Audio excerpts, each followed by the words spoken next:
Listen. By the spring of 1950, the mechanical landscape of the United States was being scrubbed clean of its soot-stained past. If you stood on a station platform in May, as the dogwoods began to bloom across the rolling hills of Virginia, and the air turned sweet with the scent of new growth, you weren't smelling coal smoke much longer. You were smelling the sharp chemical tang of diesel exhaust.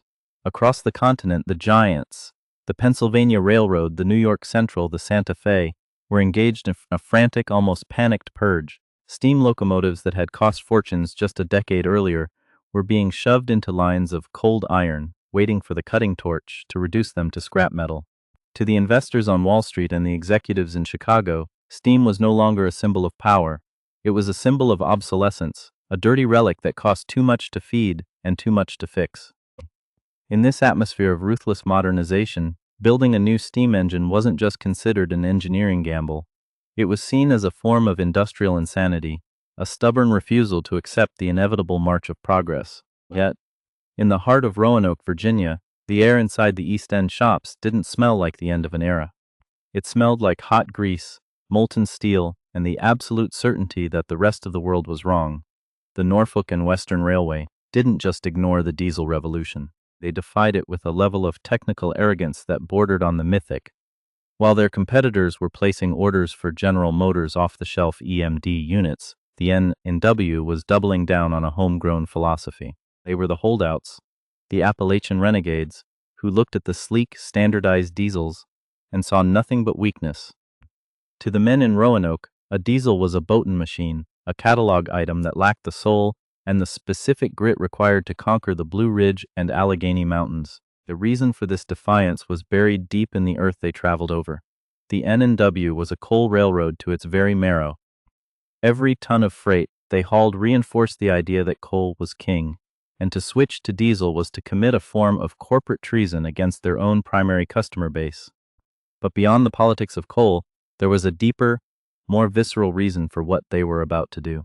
They believed they had perfected the steam locomotive to such a degree that no internal combustion engine on the planet could match its raw, sustained output on a mountain grade.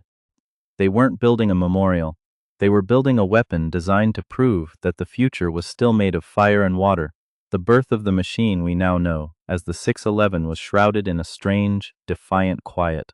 As the sun beat down on the Roanoke yards in late May of 1950, the workers at the East End shops were putting the finishing touches on a machine that the rest of the industry had already written off as a ghost.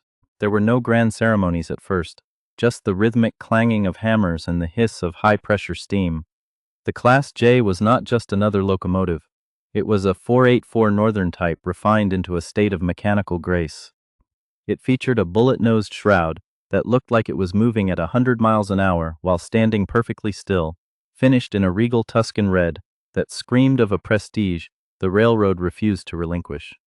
The skeptics in the trade journals ridiculed them, suggesting the N&W was wasting its capital on a dead technology. But the engineers in Roanoke just kept their heads down. They knew that when the 6111 finally rolled out of those shop doors, it wouldn't just be the last of its kind, it would be the absolute peak of its species. They were working against an impossible deadline, not set by a calendar, but by the closing window of steam technology itself. Every rivet driven into the 611's boiler was a desperate heartbeat in a race against time, a final, thunderous statement that the age of steam wouldn't go out with a whimper, but with a roar that would echo for the next 76 years. The pressure on the Norfolk and Western wasn't just coming from the competition, it was coming from the very ground beneath their tracks. In the mahogany-lined boardrooms of Roanoke, the tension was thick enough to choke a man. The N&W was a specialized machine, a coal conveyor belt masquerading as a railroad, and its destiny was shackled to the mining companies of West Virginia and Virginia. For every dollar the railroad spent on diesel fuel, they were effectively taking a dollar out of the pockets of the men who provided their freight. This created a political pressure cooker where loyalty was the only currency. The coal operators watched the N&W's every move like hawks, knowing that if the railroad that lived off coal wouldn't even burn it in its most prestigious locomotives, the coal is king narrative would vanish overnight, potentially tanking the entire region's economy. The executives knew that moving to diesel meant more than a change in motive power. It meant a betrayal of the Pocahontas coal fields, and a public admission that their primary commodity was no longer good enough for the high-tech world of the 1950s. But the numbers from the outside world were becoming impossible to ignore. Every monthly report from the Pennsylvania Railroad or the Southern Railway screamed the same thing. Diesels were cheaper to run, easier to maintain, and required far fewer men to keep them moving. The N&W was standing on a shrinking island, and the cost of staying there was rising every single day as the availability of steam parts from out suppliers began to dry up. Inside the East End shops, the pressure took on a different, more personal form.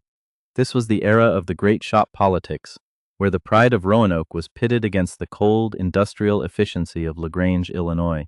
The machinists and boilermakers at the East End weren't just building a locomotive, they were defending their way of life and their specialized trade. If the N&W started buying diesels from a catalog, the legendary Roanoke shops, the place that had birthed 447 steam engines from the ground up, would become nothing more than a repair garage for someone else's designs. This created a culture of obsessive, almost fanatical perfectionism. The engineers at the shops, men who lived and breathed proprietary designs, were under orders to make the Class J not just good, but invincible. They scrutinized every casting, every bolt, and every roller bearing with a level of intensity that would have baffled a commercial builder like Baldwin or Alco. They were competing against the ghost of an industry that was already half dead, trying to prove that a homegrown thoroughbred could outwork a standardized workhorse. The reputation of the entire N&W mechanical department was riding on the 6111 and its sisters. If these machines failed to meet their staggering performance targets, if they spent too much time in the shop or struggled with the mountain grades, the diesel proponents within the company would have all the ammunition they needed to shut the Roanoke shops down forever and replace the craftsmen with technicians who only knew how to swap out modular parts. The timetable itself was a relentless taskmaster that allowed for zero margin of error. The Class J had to handle the railroad's most time-sensitive passenger runs, meaning the 6 and 11 had to be capable of 100-mile-an-hour sprints through the flatlands and 40-mile-an-hour slogs through the winding river gorges, all while maintaining a reliability record that would make a Swiss watchmaker jealous. To meet these demands, the N&W created an infrastructure of pressure. They built specialized lubricatoriums, industrial cathedrals, where a locomotive could be fully serviced, washed, and greased in less time than it took for a passenger to grab a quick cup of coffee in the station. The logistics were a nightmare of precision. Every minute a locomotive spent standing still was a minute the diesel advocates used to point out the inherent flaws of steam. The shop crews were under constant observation. The efficiency of the turnaround became a metric of survival. They weren't just fighting the physics of friction and thermal loss. They were fighting a corporate narrative that said their work was obsolete. The 6111 was born into this world of high-stakes gambling and industrial pride, carrying the weight of an entire region's economy and the legacy of thousands of craftsmen on its 70-inch driving wheels.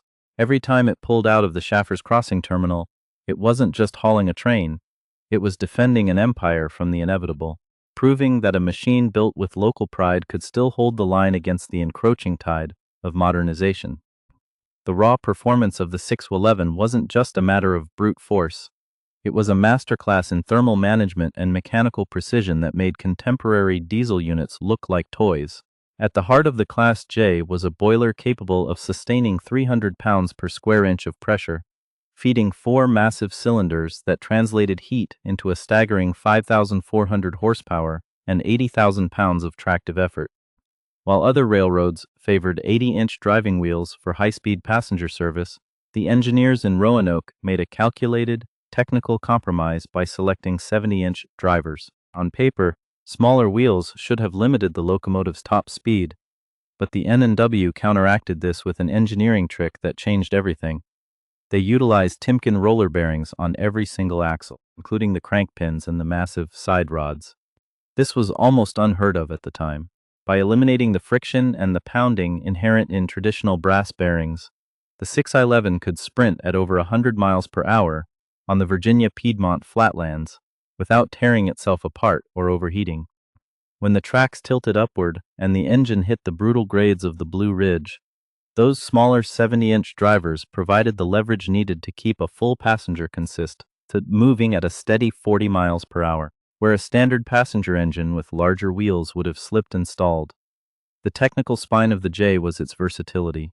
It was a thoroughbred with the muscles of a draft horse, designed to burn the low-quality, high-ash coal of the Appalachian fields, thanks to a gargantuan firebox, with over 100 square feet of great area that roared like a blast furnace in the Virginia night. However, the limits of any machine are tested not during its greatest successes, but during its most spectacular failures. In January of 1956, the 611 faced a mechanical crisis that should have ended its story in a West Virginia scrap heap. While pulling the westbound Pocahontas along the winding Tug River near Cedar, the locomotive hit a curve too fast, jumped the tracks, and rolled onto its side. The impact was catastrophic, leaving the sleek Tuscan red shroud crumpled and the sophisticated internal piping of the locomotive a tangled mess of steel and steam. On any other railroad in America, a steam locomotive involved in a fatal high-speed derailment in 1956 would have been written off immediately as an insurance loss and sent to the cutting torch to make room for more diesels. But the Norfolk and Western operated on a different set of rules. The railroad's president, Robert H. Smith, viewed the Class J not as a disposable asset, but as the pride of the fleet. He ordered the 611 to be dragged back to the Roanoke shops, where a small army of machinists performed an almost miraculous field improvisation and shop floor reconstruction. They didn't just patch her up, they rebuilt her, because the boiler had to be essentially remanufactured and the frame meticulously straightened to within fractions of an inch.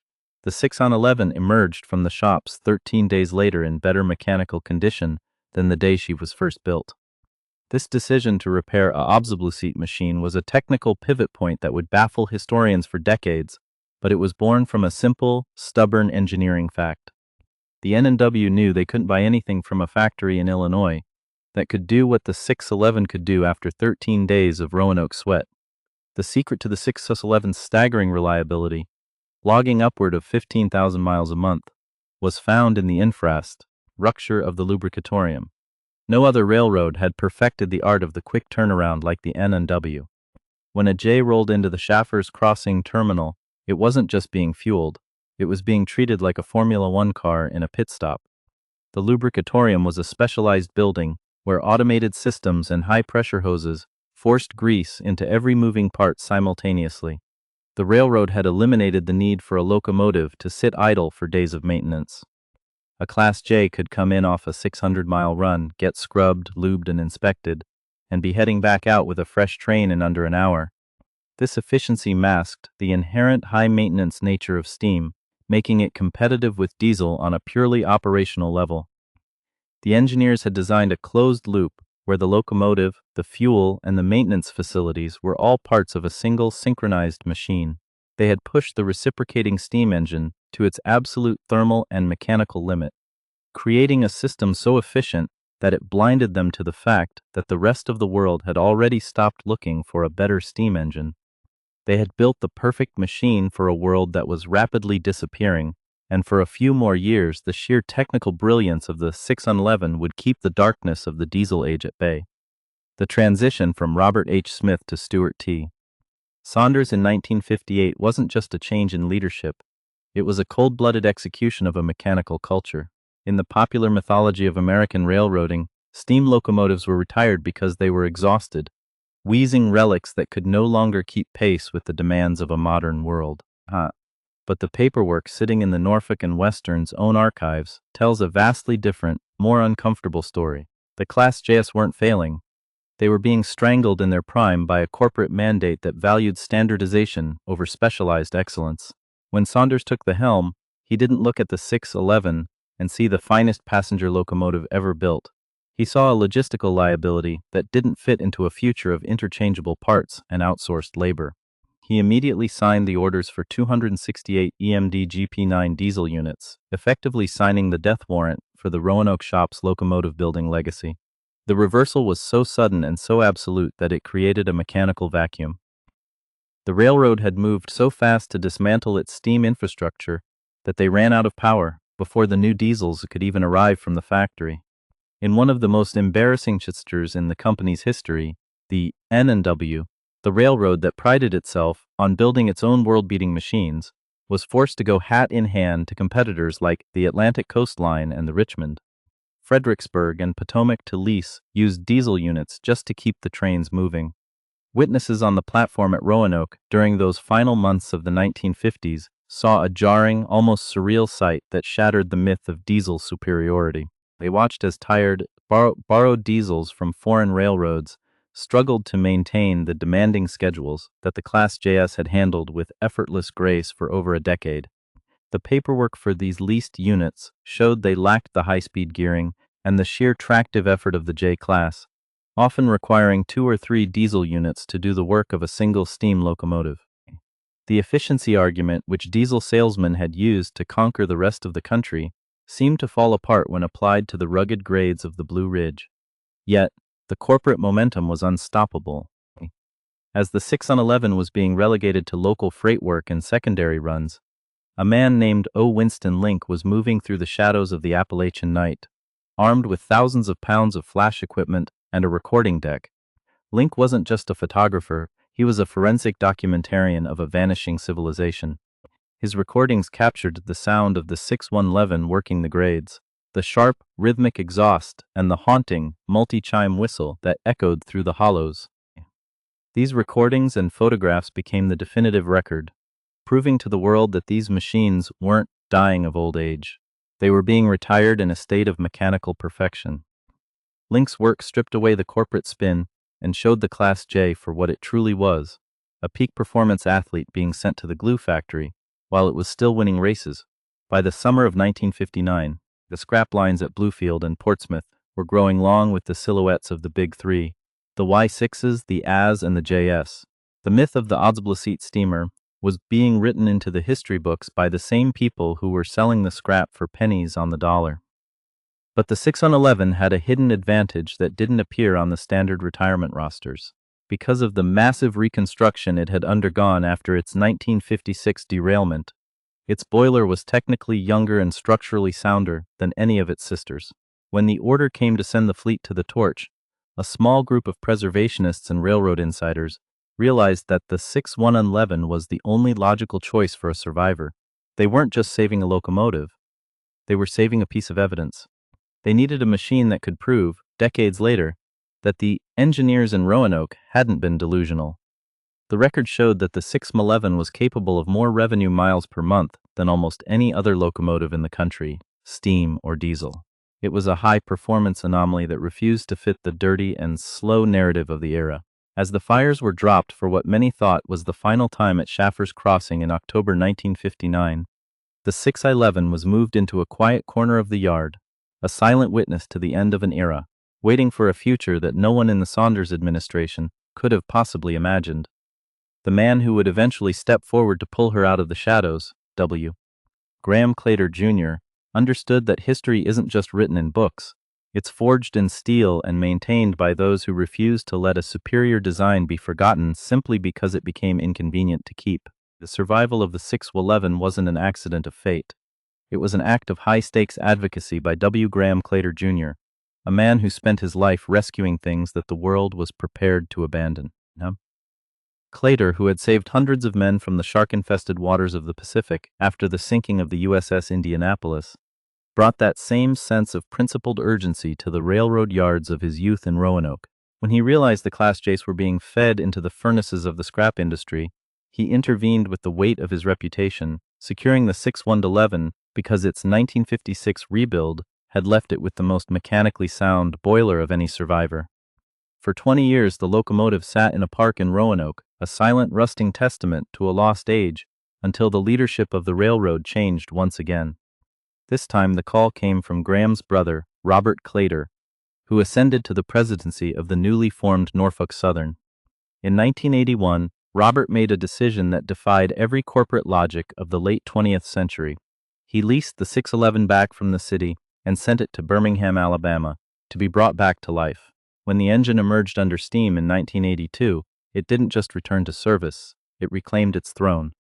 For 12 years, the 6-111 became the high-speed ambassador of the Appalachian rails, sprinting through the East with a power that made modern freight units look sluggish and uninspired. It was a golden era that proved the engineers of the 1950s hadn't been chasing ghosts. They had built a machine that could still dominate the rails 40 years after its supposed obsolescence. The second death of the 611 in 1994, brought on by the crushing reality of rising insurance premiums and shifting corporate priorities, felt like a finality. The fire was dropped at Schaffer's Crossing once more, and the Queen of Steam was returned to the museum, seemingly destined to be a static display for the rest of eternity. But the spirit of the Roanoke shops is a difficult thing to kill. In 2014, a grassroots movement dubbed Fire Up 611 proved that the devotion this machine inspired hadn't faded with the passing decades. Through public donations and the support of Norfolk Southern's then CEO Wick Moorman, the 611 was restored a second time, proving that its design was so robust that it could be resurrected from the dead twice. On May 30, 2015, the homecoming run back to Roanoke saw thousands of people lining the right-of-way, many of them weeping as the Tuscan red bullet nose rounded the curves of the Blue Ridge. It wasn't just about a train, it was about the validation of a culture that built things to last, a culture that believed in the supremacy of its own hands over a generic factory catalog. Today, the 611 stands as the official state steam locomotive of Virginia, a national historic mechanical engineering landmark that still breathes fire and pulls passengers through the mountains it was born to conquer. It remains the only survivor of the Big Three, a living bridge to an era where the Roanoke shops were the center of the industrial universe. It is important to remember that documentaries like this one often compress 76 years of struggle into a neat 20-minute arc of triumph. But the reality for the 611 was far more precarious and messy.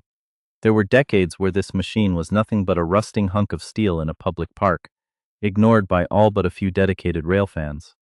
And there were moments when its survival depended entirely on the whims of executives who had no sentimental attachment to the era of steam.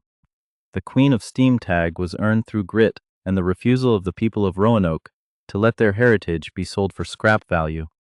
The true legacy of the 611 isn't just its horsepower or its speed. It's the fact that it forced the modern world to look back and reconsider what it had thrown away in the name of progress. It stands as a sober reminder that industrial advancement is not always a straight line upward, but a series of choices, some made for efficiency and some made for pride. The men who forged its frame in the East End shops believed they were building the ultimate machine, and 76 years of fire and iron suggest they were right. Every time the 611 thunders past a modern diesel today, it isn't just moving passengers. It is moving the spirit of an entire region that refused to let its fire go out. If you believe there is a modern machine being built today that will still be working in 76 years, tell us which one it is in a single line comment below.